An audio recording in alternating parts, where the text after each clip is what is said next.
Hello and welcome back to the Fracking Farmhouse from me and Oscar for a COVID special. Yes, strange days indeed, and I thought let's get a positive spin on this. Let's get back to the Fracking Farmhouse and have some thoughts about this, because one, let's be positive, we won at fracking, okay?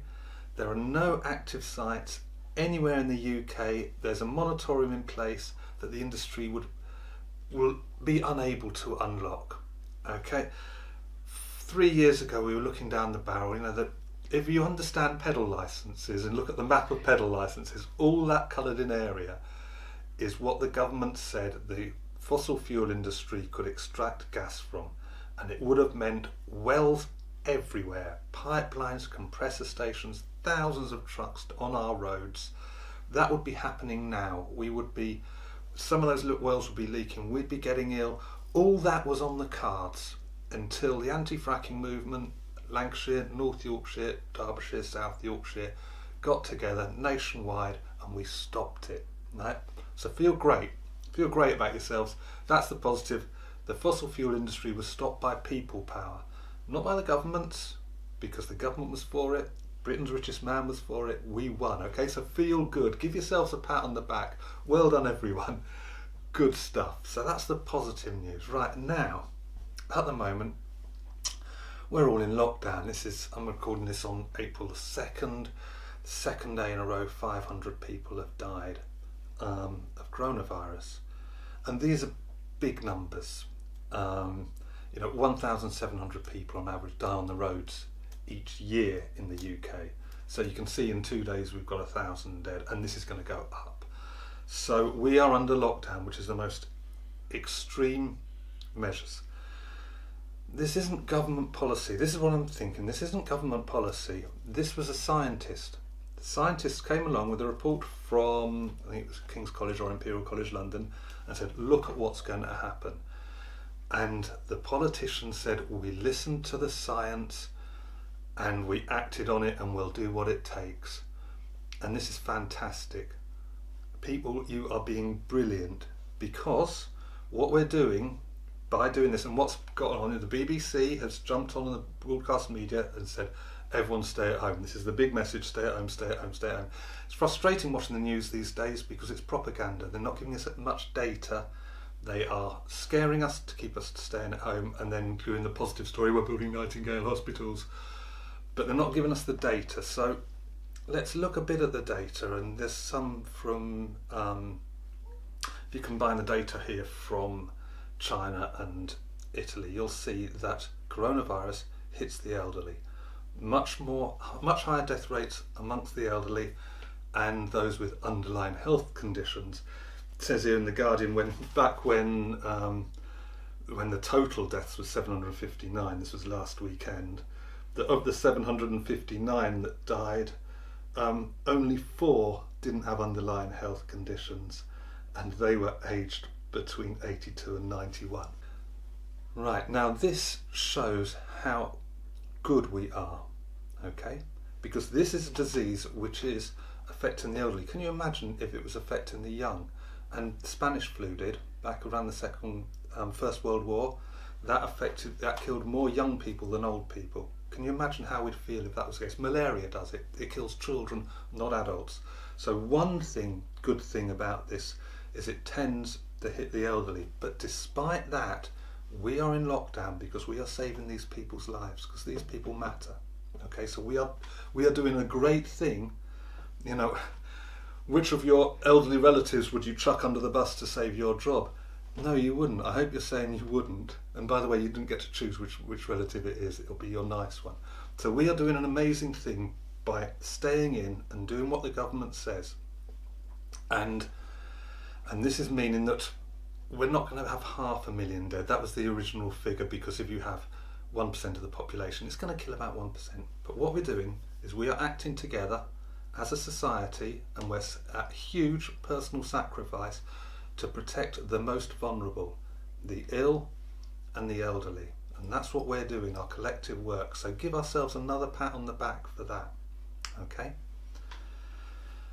But when I hear the politicians saying we'll listen to the scientists and we'll do what it takes, I think about the other thing that's going on that has preoccupied me for a number of years and has been behind the anti-fracking movement, which is climate change. Don't switch off when you mention climate change. That's what they want you to do.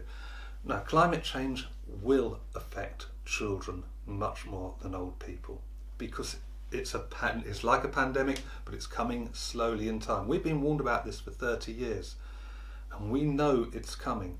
And you think, how is it that the politicians listen to the scientists and do whatever it takes when a pandemic hits, and yet when faced with greater consequences, and the consequences of climate change are greater than the consequences of unaffected COVID-19. The consequences of climate change are going to, why are we doing nothing? And the penny dropped the other day is because COVID-19 doesn't have a press officer. It doesn't lobby Parliament. And this is what's happened, because 30 years ago they thought the climate scientists, when they said this tragedy is about to happen, thought that the politicians would act.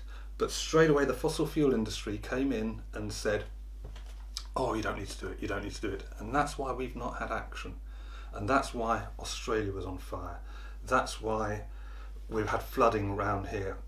We have predictions that 15% of mammals in the UK are going to die in the next few years. 50% of species will die. We're having mass species wiped out and we're doing virtually nothing about it, yet we are changing the world to save 1% of our most elderly, vulnerable humans, right? Which I think is a good thing, right? We should be doing that because and we keep being told, oh, we can't act on climate change because people are horrible, people are nasty, people are selfish. People are locking themselves up, they're losing their jobs, they're living with no money to save the vulnerable population. So we can do what it takes. What we need is the politicians to act against climate change. And specific now, because it's all been blurred, what's causing climate change? Burning of fossil fuels. We have to stop extracting fossil fuels.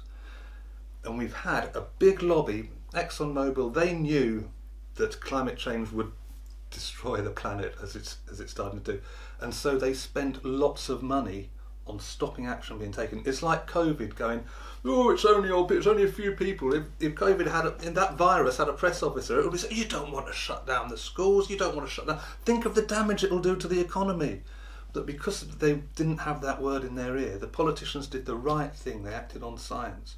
So when we get out the other side, and I was going to have a call to action, let's go up to the climate conference in 2020 in November in Scotland and demand action there. But I found out last night that that's been cancelled due to COVID.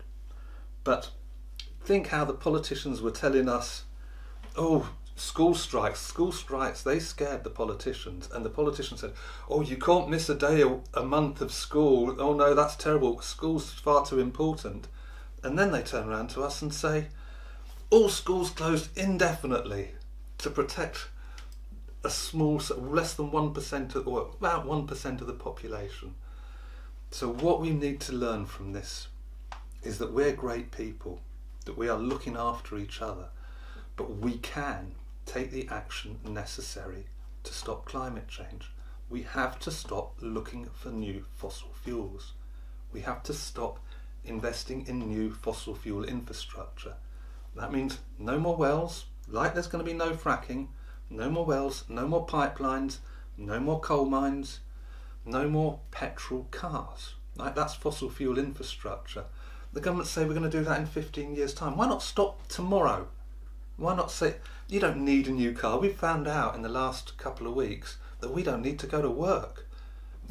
You don't need a new car. You can make your car last. Or if you want a new car, you can have an electric one. No new houses that heat by fossil fuel. We don't need to. We can heat houses renewably.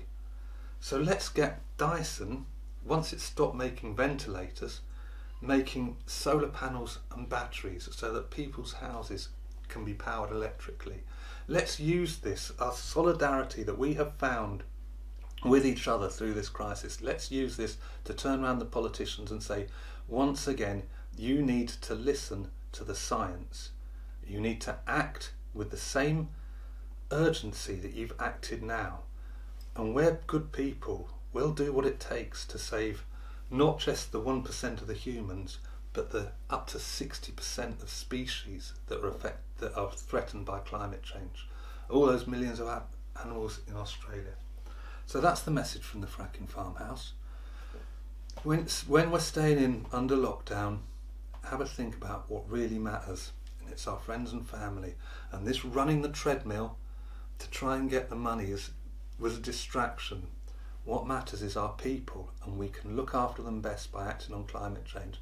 And the sacrifices to stop climate change are not nearly as big as the ones we're making today to stop COVID.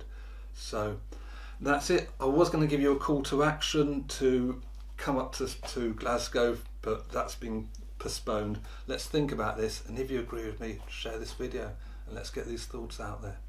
So thank you very much from Oscar and myself, and keep safe, stay in. Cheers. One more thought. See, I never write these things out. It's just this is the biggest change in society since the Second World War. And what happened at the end of the Second World War? The leader that saw us through it got chucked out because people voted for a change in the system that looked after people. We brought in the NHS, we brought in council housing. Right? If the current clown that we've got in charge of what's going on at the moment wants to liken himself to a war leader, it's like he declared war and then got captured on the first week. So don't go there. But I think there will be a hunger for change once we come out of this. And what happened after the Second World War is we voted for a government that would take care of people and put people before business and profit. So I can see that coming, and that should all fall through. So happy times once we're through this. Take care. Hello, if you're still there, we've just been having a think about economics. What would happen if you did ban new exploration? Because at the moment the oil price has slumped, and Russia and Saudi Arabia are doubling they're ramping up their production. This is very crude politics, crude oil, but what they're trying to do is sweat out the competition, close them down, because they're selling at less than cost. If we did ban new exploration, straight away the fossil fuel companies that exist now will collapse, but the capital, all your pension funds which are now being invested in fossil fuels, would find renewable energy. Renewable energy is cheaper already, so we will have this immediate transfer of wealth from fossil fuels which will go into renewable energy. That's how the transition would take place. The economic system and capital is very quick to move, so what you need is regulation. Now the question is, Donald Trump, he's an oil man, or rather the guy on his right hand side, Rex Tillerson, is from Exxon, he's going to be saying, oh no, bail out the oil industry, keep it going. This is where we come in. The people have to make it very clear to the governments that it's not acceptable to bail out fossil fuel companies. What it is the time for the fossil fuel companies to go. This is what this crisis, the capitalists, the oil companies will be there desperate to keep the model we've got, but capitalism can still work. We can still move the economics around, and we can get to renewable energy. We just need this regulation. So don't let them backslide on this. This is the opportunity now to change the economics of it, as Oscar says, to leave like Oscar and get rid of the fossil fuel companies. Thanks very much. Just wanted to add that at the end. Cheers. Thanks for watching.